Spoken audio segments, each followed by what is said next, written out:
The night was cold and silent. The wind moved across the dry land, carrying dust and whispers of old ruins. In a small wooden shelter on the edge of the colony, a human man sat alone. His name was Daniel, and he had lived many years far from others. He had chosen this lonely life after war had taken his friends and family. To him, the silence was safer than noise, and solitude was easier than broken trust. But on this night, something disturbed the silence. A sound, weak and trembling, carried through the wind. At first, Daniel thought it was the cry of some animal. Lost in the wasteland, he tried to ignore it, but the sound grew sharper.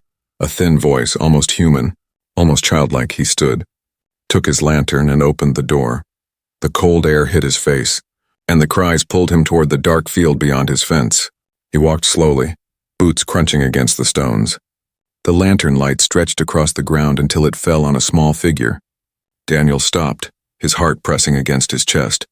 There, curled in the dirt, was a little girl, her skin faintly glowing in shades of pale blue.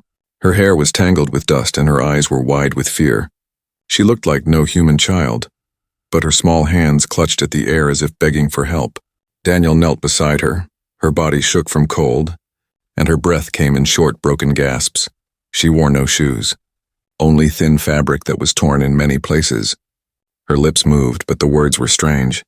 Alien sounds Daniel had never heard before. Still, the meaning was clear. She was asking for help. Daniel hesitated. The law was strict. Humans were not supposed to shelter alien children, but looking at her half-frozen, half-starved, he could not leave her without another thought. He lifted her into his arms. She was lighter than he expected, like holding a bundle of sticks wrapped in cloth. Her head rested against his shoulder, and for a moment, Daniel felt a warmth inside himself that he had not felt in years. He carried her back into the shelter, closed the door, and placed her near the fire. The girl curled toward the heat, her glowing skin flickering in the shadows. Daniel found a blanket, wrapped it around her, and offered her water. She drank in small sips, hands trembling, eyes never leaving his face. Hours passed in silence. Broken only by the crackle of the fire, Daniel watched her. Unsure what to do next. She was alien, and that meant danger. If the colony patrols discovered her in his home, they would call him a traitor. But as he looked at her small face, soft with exhaustion, he felt something else. He felt as if fate itself had brought her to his door. He told himself it was only for one night, only until morning, but deep inside he knew that was a lie. The girl finally closed her eyes and slept. Daniel sat nearby, staring at the flames. Memories of his own lost daughter came back to him. Years ago, she had been taken by sickness, leaving a hole in his heart that never closed. Now, seeing this alien child breathing softly beside his fire, that empty space stirred again. It was as if life was giving him a second chance, though he did not understand why. Outside, the wind screamed against the walls. The colony was still awake in the distance, with lights moving across the hills somewhere out there. Someone might be searching for this child. Maybe she had been abandoned.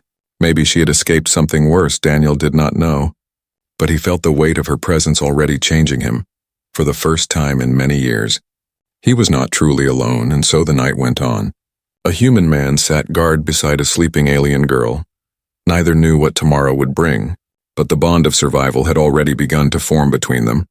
A bond strong enough to defy law, fear, and even the silence of the wasteland. This was the beginning of something far greater than Daniel could imagine. The beginning of a story that would test love, loyalty, and the meaning of family. The first light of morning touched the edge of the colony hills. Daniel had not slept. His eyes stayed on the girl curled near the fire. Her breathing was softer now, no longer broken gasps, and her glowing skin was calmer when she woke. Her eyes searched the room with fear, but when they found Daniel, she did not cry. Instead, she clutched the blanket tighter, as if holding on to a promise she did not yet understand. Daniel spoke gently, his voice rough from years of silence. "You are safe here," he said, though he knew she could not understand. The girl tilted her head, her strange eyes blinking slowly. She whispered something in her language, a sound soft like rain. Daniel could not reply, but the tone of her voice made his heart tighten. He tried to give her food, a small piece of bread and dried fruit from his supplies. At first she only stared, unsure if it was safe. Then hunger won, and she ate quickly. Her small hands shaking, Daniel watched, feeling both sadness and relief. It was clear she had been starving. Left with nothing but the will to survive after eating, she followed him with her gaze as he moved through the small shelter. Every time he came close, her body tensed, but she did not pull away. When he knelt again and pointed to himself, saying, "Daniel," she frowned. Then she touched her chest with a tiny hand and whispered a sound he could not repeat. He tried, stumbling over the strange syllables, and she laughed, the first laugh since she arrived. It was light, almost musical, and for a moment Daniel forgot she was not human. He repeated the sound again more carefully, and she nodded proudly. From that moment, a bridge began to form between them. The day was cold, so Daniel gave her his daughter's old clothes. Stored away for years, they were too big, but he tied them at the waist and shoulders. The sight made him pause, memories flooding back. He had not touched those clothes since the day he buried his child. Now seeing them on this alien girl, he felt both grief and healing. It was as if the ghost of his daughter had returned, not to haunt him, but to give him purpose again. The girl explored the shelter slowly, touching the wooden walls, staring at the tools. When she found a small toy horse, carved from stone, she held it close. Daniel explained softly, even though she could not understand, that his daughter once played with it. The girl hugged it to her chest, and in that moment, Daniel saw her not as alien, not as outsider. He saw her simply as a child in need. Later, Daniel stepped outside to gather water, but when he looked back, she was at the door. Her eyes were wide, full of worry, as if she feared he would leave her alone again. He gestured for her to follow, and she did, her small bare feet crunching against the frost. By the stream, she knelt beside him, dipping her fingers into the water and smiling. It was the first time he saw her act like any other child. Curious and playful, for Daniel it was a sign. She was beginning to trust him. But trust came with danger. That evening, when Daniel went to the trading post for supplies, whispers followed him. He had mud on his boots and tired eyes. But what drew attention was not his face. It was the strange glow that clung faintly to his clothes, the glow of alien skin. The shopkeeper narrowed his eyes. Asking too many questions, Daniel lied, saying he had been repairing lanterns, but suspicion already spread in the colony. Secrets never stayed hidden for long. When he returned, the girl was waiting at the window. The moment she saw him, she ran forward and gripped his arm tightly. Daniel looked down at her and felt something shift inside. It was no longer pity, no longer duty. It was the bond of family. Still, shadows of fear lingered. He knew the colony would not forgive him for sheltering her, and yet as the fire burned low and she rested against him, he made a silent promise. Whatever storms were coming, he would protect her no matter the cost. Days turned into weeks, and the rhythm of life slowly changed inside Daniel's lonely shelter. The girl no longer shook when she woke, no longer hid when the wind howled at night. She followed him everywhere, small feet trailing his heavy boots, eyes wide with curiosity. At first, Daniel thought she was only surviving, but soon he realized she was learning. Every gesture, every word, every tool he used, she watched closely, and then tried to copy. He gave her simple tasks, passing him nails when he repaired the roof, holding the lantern while he cut wood, though she often fumbled. Her laughter filled the air when she succeeded. Daniel found himself smiling more than he had in years. It was strange to hear laughter again in a home that had been silent since the death of his daughter. Strange and healing, like sunlight after a storm at night by the fire. He tried to teach her human words. He pointed to the bread and said food, to the blanket and said warm, to himself and said Daniel. She repeated them with effort, her voice soft but determined. Then she pointed at herself, whispering her true name again, a name Daniel could not pronounce. He tried, stumbling until his voice cracked, and each mistake made her laugh harder. Finally, he gave up and called her Lyra, a short name that felt natural on his tongue. She accepted it with a smile, hugging the toy horse to her chest. From that moment, she was no longer just the alien girl. She was Lyra, his child. The bond grew quickly, and soon Daniel could not imagine his days without her. She sang to herself in her strange language while sweeping the floor with a broken broom. She brought him flowers from the frozen fields, their colors glowing faintly under alien skies.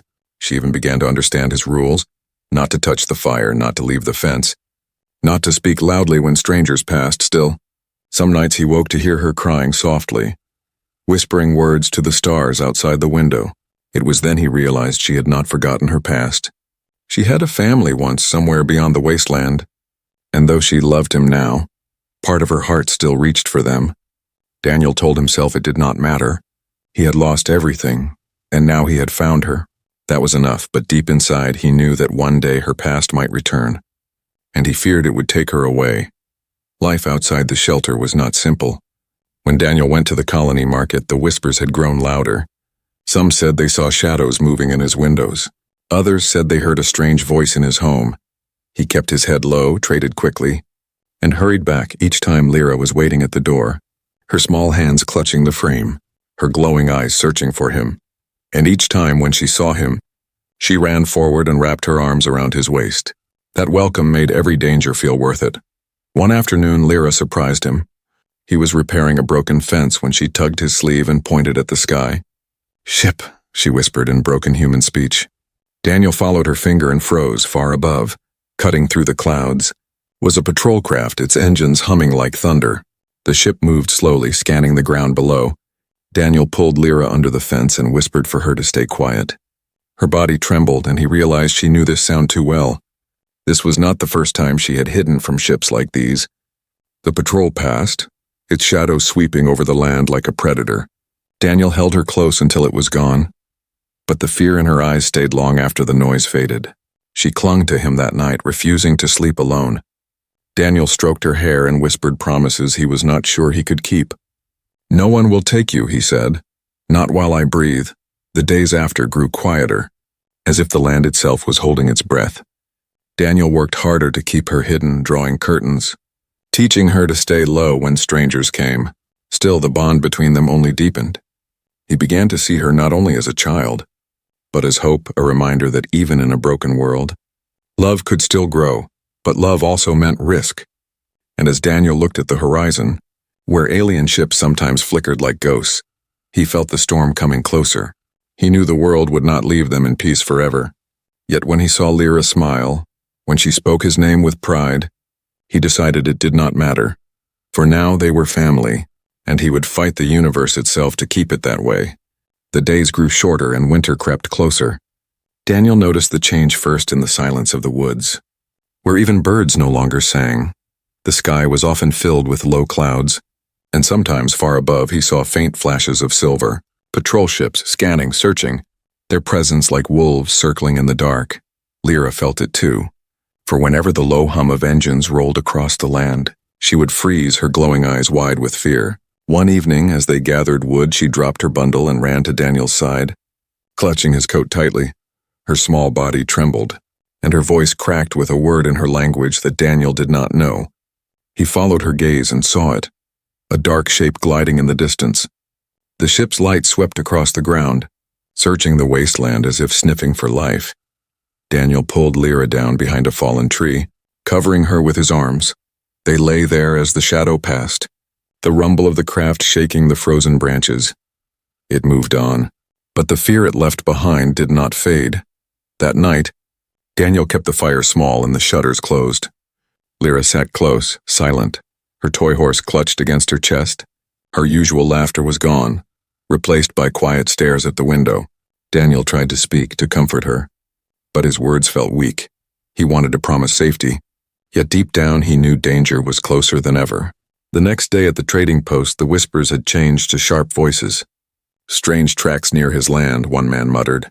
"Lights in his window at odd hours," said another. Daniel felt the weight of their eyes, suspicion tightening around him like a noose. He bought his supplies quickly and returned home. When he reached the door, Lyra ran to him, relief clear in her face, her arms wrapped around his waist. And Daniel knew he could never abandon her. No matter what they said, that evening as snow began to fall, a sound reached their shelter. Not the hum of a ship, but the steady march of boots. Daniel's blood ran cold. He looked through a crack in the shutter and saw a patrol moving along the ridge. 5 figures in dark armor, their helmets glowing faintly under the stormy sky. They carried scanners, sweeping them across the ground like hunters following a trail. Daniel's breath caught. They were close, too close, he whispered to Lyra. Guiding her down to the cellar beneath the floorboards, she obeyed, clutching his hand until the last second before he covered the hatch. The soldiers came nearer, their voices sharp in a language Daniel barely understood. He heard the beeping of their scanners, the crunch of snow under heavy boots. Every second felt like an eternity. Daniel gripped his old rifle. Though he knew it would be useless against their armor, he stood by the door, heart pounding, ready to protect what was his. The steps slowed, then stopped just beyond the fence. A voice barked a command. The scanner beeped louder. Daniel held his breath, praying they would turn away. At last, after endless moments, the sound of boots faded into the distance. The patrol moved on, leaving only silence and the sound of falling snow. Daniel opened the cellar and pulled Lyra into his arms. Her face was pale, her small hands shaking. She buried her head against his chest, whispering in broken words, "They take me, they take." Daniel held her tighter, anger burning inside him. "No one will take you," he said. "Not while I stand." But he knew this was only the beginning. The patrols were growing bolder, coming closer with each passing day. Soon they would return. And next time they might not walk away. Daniel spent the night reinforcing the cellar, hiding supplies, planning escape routes through the woods. Every sound outside made him reach for his rifle. Every light in the sky sent fear crawling through his chest. Lyra watched him with wide eyes, silent but trusting.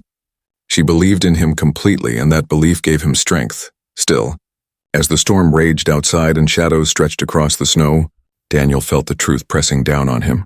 The past was catching up, and the secret he had tried to bury in his lonely life was no longer hidden. Lyra was not just a lost child. She was someone being hunted, someone important enough for ships and soldiers to search endlessly. And Daniel, a man who once wanted only silence, had chosen to stand between her and the world. Whatever her past was, it was coming for them both. And soon he would face it. The storm passed, but unease stayed inside Daniel's chest.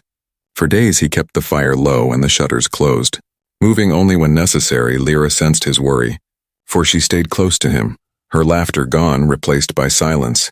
She no longer played with her toy horse, no longer sang softly in her strange language. Instead, she sat by the window, staring at the hills as if waiting for something.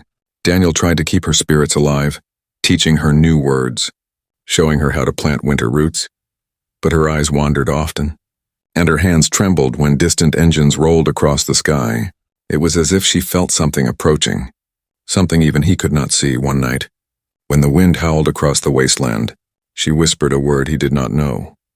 Her voice cracked with sorrow, her glowing eyes fixed on the stars. Daniel held her, whispering promises of safety, but the word stayed in his mind like a shadow. The next evening, as snow fell thick and heavy, there came a sound at the door. Not the thunder of soldiers, not the hum of machines, but a single knock, soft yet certain. Daniel froze, rifle in hand, heart pounding. Lyra gasped, rushing to the door before he could stop her. Her small fingers touched the handle, her glowing eyes wide with shock and hope. Daniel pulled her back, but then a voice came through the wood, low and trembling. The voice spoke in the same alien tongue Lyra used in her dreams. The girl's face lit with recognition, tears spilling from her eyes. Daniel opened the door with caution, the rifle raised, and there she stood, tall, graceful.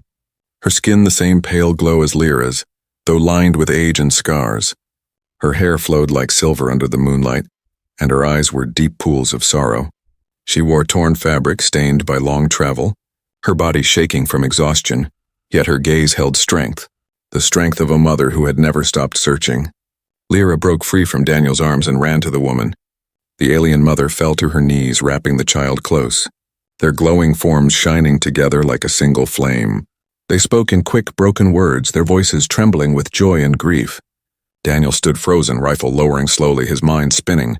He had feared soldiers, patrols, enemies, but this was something he had not imagined. This was family. The woman looked up at him, her eyes wet with tears. Her voice was rough, but her words in broken human speech were clear enough. "She is my daughter," she said, her hand trembling as it stroked Lyra's hair. Daniel felt his chest tighten, his world shaking. He had told himself Lyra was abandoned, lost, unwanted. Now the truth was before him. She had always been loved, always searched for. The weight of his choices crashed down on him. He wanted to feel anger, to ask why she had been left in the wasteland. But when he saw the scars across the woman's arms, the pain in her tired face, his anger melted into sorrow. This was not a mother who had abandoned her child. This was a mother who had bled and suffered to find her again. Lyra clung to both of them, her small hands reaching for Daniel even as she hugged her mother. Her glowing eyes begged for him not to step away. The woman saw it, and slowly she rose to her feet. Search long, she said, her voice soft but steady.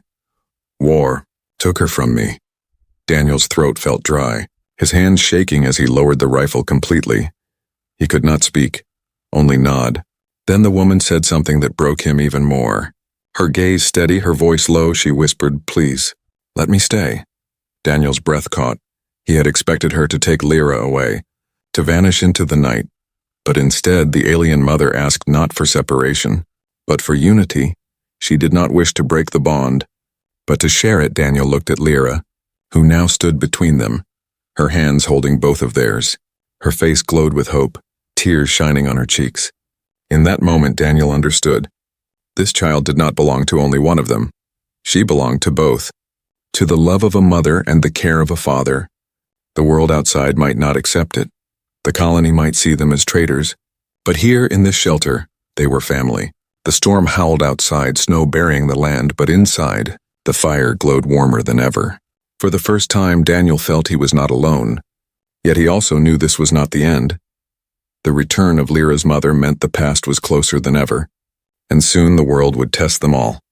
The storm outside raged for 3 days, snow piling high against the door inside the small shelter. 3 lives were bound together by firelight, silence, and fragile trust. Daniel watched the alien mother closely, unsure if she was friend or danger.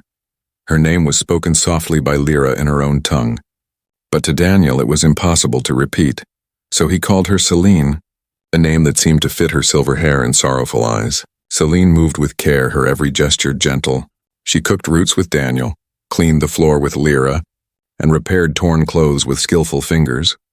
Though her voice was quiet, her presence filled the small home with something Daniel had not felt in years. It was the presence of another adult, another guardian, someone who carried the same weight of love he did. Yet in his heart, conflict burned at night. When Lyra slept between them, Daniel lay awake. Staring at the wooden ceiling, fear whispered in his mind. What if Celine decided to take her daughter away when the storm ended? He had raised the girl, fed her, protected her, given her a name and a place to belong. Could he bear to see her walk out the door, hand in hand with her real mother, leaving him alone again? The thought was like a knife twisting in his chest, but another voice inside him spoke too. Quieter but sharper. Celine had suffered as well. She had crossed wastelands and faced war to find her child. Her scars were proof of love, her trembling hands proof of endless searching. Did he have the right to keep Lyra from her? Love clashed with love, and there was no easy answer. The villagers sensed something had changed when Daniel went for supplies. Their stares grew colder, their whispers sharper. Now he hides 2 of them, one man spat. A child and a woman. They will bring soldiers on us all, another hissed. Daniel kept his head low, but their words struck deep. The colony was afraid, and fear turned quickly into hatred. When he returned, Celine noticed his silence. She touched his arm gently, her broken human speech soft. They do not want us. Daniel looked into her eyes and saw no anger, only sadness. They never wanted me either, he said bitterly. For a moment they shared a quiet understanding. 2 outcasts bound by loss. But the tension inside the home grew with each passing night. Daniel saw how Lyra clung to her mother, whispering in their alien tongue. He felt jealousy burn, though he tried to hide it. And Celine saw how Lyra clung to Daniel too, calling him father in broken words. She too felt the ache of sharing her daughter's heart. Sometimes their eyes met across the fire, filled with gratitude yet heavy with unspoken rivalry. One night, voices echoed outside, torches flickering in the snow. The villagers had gathered, their anger no longer hidden. Daniel barred the door, his rifle across his lap. Celine pulled Lyra close, shielding her with her body. The shouts grew louder. Give them up, the crowd demanded. Send the aliens out before soldiers come. Daniel's blood boiled, but his heart pounded with fear. If he fought the villagers, they might burn his home. If he surrendered, he would lose everything. Celine placed a hand on his shoulder, her voice steady despite the danger. We choose together, she said. You, me, for her. Daniel met her eyes and felt something shift. The rivalry between them faded in that moment, replaced by shared purpose, whatever differences they had. They both loved Lyra more than life itself, and for that they would stand side by side. He opened the window and shouted into the storm. His voice fierce. "She is my daughter," he declared. "And this woman is her mother. They are my family, and I will not give them up." The villagers cursed. Some threw stones against the walls, but none dared to cross the fence at last. The torches moved away into the night, leaving only silence and snow. Inside, Daniel sank to the floor. Exhausted, Selene knelt beside him, her hand brushing his arm for the first time.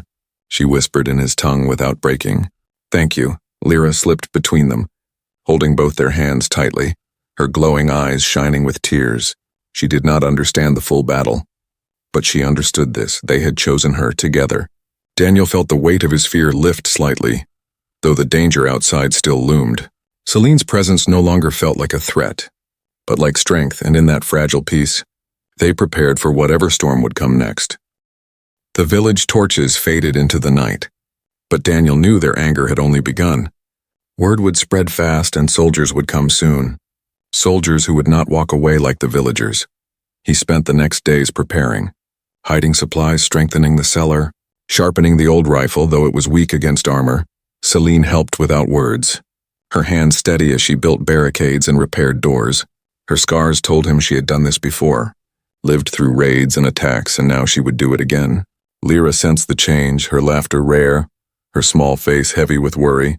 She asked Daniel in broken words, "They take us?" Daniel knelt and looked into her glowing eyes. "Not if I can stop them," he said. She nodded, but fear still clung to her. At night she lay between him and Selene, holding their hands as if they were lifelines. Daniel realized she was no longer just the bridge between them. She was the glue that kept them standing. The warning came with thunder, not from the sky but from the engines of ships. One morning the land shook, snow falling from the roof as shadows passed overhead. Daniel ran to the window and saw them, 2 patrol crafts circling low, their searchlights cutting across the ground like blades. Moments later, boots crunched outside, soldiers in black armor moving with precision. "Weapons ready?" Daniel's heart pounded, but Selene's eyes hardened with fire. "They come," she whispered, her voice calm. "We fight for her." Daniel pulled Lyra into the cellar, pressing a kiss to her forehead. "Stay quiet," he said, "no matter what happens. Stay quiet." Her glowing eyes filled with tears, but she nodded, clutching the toy horse to her chest. Selene stood beside Daniel, holding a long metal staff she had carried hidden in her cloak. It shimmered faintly with alien light, a weapon from her people for the first time. Daniel saw her not just as a mother but as a warrior. The door shook under heavy fists, a voice outside shouting commands in both human and alien tongue. "Give them to us or burn!" Daniel raised his rifle, his hands trembling. The door burst open, soldiers pouring inside, their visors glowing in the dark. Daniel fired once, the shot echoing through the small home. One soldier stumbled, but the others advanced. Then Selene moved, her staff flashing with light, striking with speed Daniel had never seen. She knocked one soldier to the floor, sparks flying from his armor. For a moment, the fight turned in their favor, but more poured in, shadows filling the room. Daniel fought with desperate fury, using his rifle as a club when bullets ran dry. Selene spun like a storm, her staff crackling against armored chests. Still they were outnumbered, driven back step by step. One soldier reached the cellar hatch. Tearing it open, Lyra screamed, clutching her horse. The sound tore through Daniel's chest like fire. With a roar, he threw himself at the soldier, tackling him to the ground. Selene's staff struck another, sending him crashing against the wall. Together they fought, not as strangers, not as rivals, but as family. Every strike, every desperate move was for the child who bound them. At last, as smoke filled the air and the fire crackled higher, the soldiers began to retreat. Their leader shouted for withdrawal, the patrol ships rising into the stormy sky. The ground shook as they left, leaving broken walls and silence behind. Daniel dropped to his knees, blood on his hands, chest heaving with exhaustion. Selene stood over him, her staff dimming, her body trembling from wounds. Then the cellar hatch creaked and Lyra climbed out. Tears streaking her glowing cheeks, she ran to them, throwing her arms around both at once. Daniel felt her warmth, Selene felt her trembling hands, and in that moment the war outside faded. Whatever came tomorrow, tonight they were alive. Together Daniel looked at Selene, their eyes meeting through the smoke. There was no more rivalry, no more doubt, only the truth that had been forged in fire. They were family. The world might never accept it. The colony might hunt them. The soldiers might return. But he knew now that he would never stand alone. Together they had chosen love over fear, and together they would face whatever came. The wind howled across the broken land. Inside the ruined shelter, a human father, an alien mother, and their child held each other close. A family born not of blood alone, but of choice, struggle, and unyielding hope. And in that fragile bond, stronger than any wall, lay their future.